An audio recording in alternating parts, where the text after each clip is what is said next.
Je propose de l'aide pour les gens qui sont potentiellement fait mal à l'escalade. Ça tombe bien parce que l'épaule là, elle a pris cher. Ça fait un moment en plus. Comment ça t'est arrivé? Donc je sais pas, mais c'est une vraie gêne. Aujourd'hui, j'ai rencontré Mathieu, pratiquant d'escalade depuis plusieurs années, qui a des douleurs à l'épaule droite. Ça commence à dater, la douleur est présente depuis plusieurs mois, on va essayer de regarder ça ensemble. J'ai fait personnellement de l'escalade de temps en temps et je me suis rendu compte qu'en plus des courbatures de bûcheron aux avant-bras après la séance, c'est un sport qui demande beaucoup de mobilité et de force dans des secteurs d'amplitude très chelous. Donc si des zones de votre corps sont mobiles mais pas assez fortes, des blessures sont vite arrivées. Bon, passons directement au test pour essayer de venir titiller la douleur de Mathieu. L'épaule et l'omoplate sont tous les deux liés, je vous apprends rien. Avant de commencer, du coup, les douleurs d'épaule peuvent être liées à l'omoplate et réciproquement. C'est pour ça qu'on va réaliser une panoplie de tests d'épaule. On commence avec un test très basique. Mathieu a juste à lever son bras droit, une pointe de douleur sur l'omoplate apparaît. Je sens en fait immédiatement, dès que je lève, je sens qu'il y a une tension.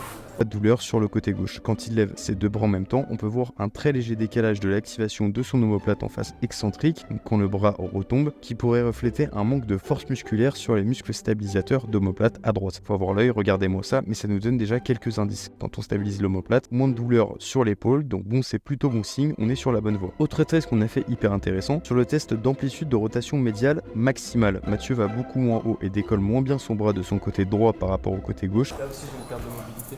Dès que je le fais, ça tire immédiatement sur le mot. Le muscle qui permet cette action, c'est le subscapulaire, un tout petit muscle qui s'insère sous l'omoplate et qui fait de la rotation médiale. La même action que les pectoraux. Regardez-moi ça, c'est impressionnant la différence d'amplitude et de force, vous trouvez pas? On n'a pas fini, t'as cru que c'était déjà fini mon gars, maintenant faut tester les rotateurs externes. Et sur le test des rotateurs externes, quand Mathieu ferme le poing, il a moins de douleur en levant le bras et quand il pousse contre ma main aussi. Et ça, c'est sûrement lié à un défaut de stabilisateur des muscles d'épaule. Parce que oui, quand on serre son poing, on peut venir activer les muscles de son épaule à distance. C'est incroyable, je sais. Conclusion, moins de mobilité et de force sur l'épaule droite en rotation médiale et externe dans les secteurs extrêmes nécessaires pour l'escalade. Mathieu a dû compenser son manque de mobilité d'épaule sur certaines prises d'escalade et créer cette zone douloureuse. Attends, je te réexplique en te montrant, ça sera peut-être plus simple à comprendre, mais si tu manques de mobilité en rotation externe, tu vas compenser avec l'extension thoracique pour venir chercher une prise en escalade et ça, à force, ça peut créer une inflammation locale comme pour Mathieu. Dans ce genre de situation, on concocte un cocktail d'exercices de mobilité et de force mais spécifiques pour l'escalade, des exercices d'activation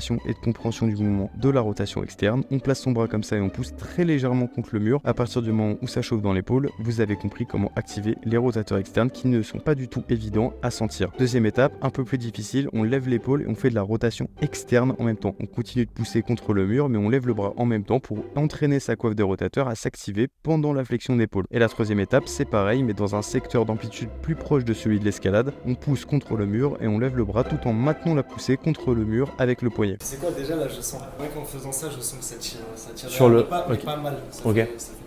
Et comme je suis un mec super généreux, on a même fait un peu de mobilité thoracique qui est aussi très important pour l'escalade. Je crois que je suis totalement bloqué au niveau des épaules. J'ai tension sur le dos, mais je pense que c'est parce que je manque de souplesse. Vous l'aurez compris, en escalade, tout est lié. Dernier exercice à celui-là, c'est de la frappasse atomique, encore plus efficace que le kick de Doumbé en plein combat. Main derrière le dos, un élastique dans la main et on essaie de revenir en position neutre. Le plus important dans cet exercice, c'est la phase de retour dans le dos où vous devez absolument contrôler le retour. On appelle ça de l'excentrique du subscapulaire. Test à la fin de comparaison par rapport au début de la séance de 30 minutes.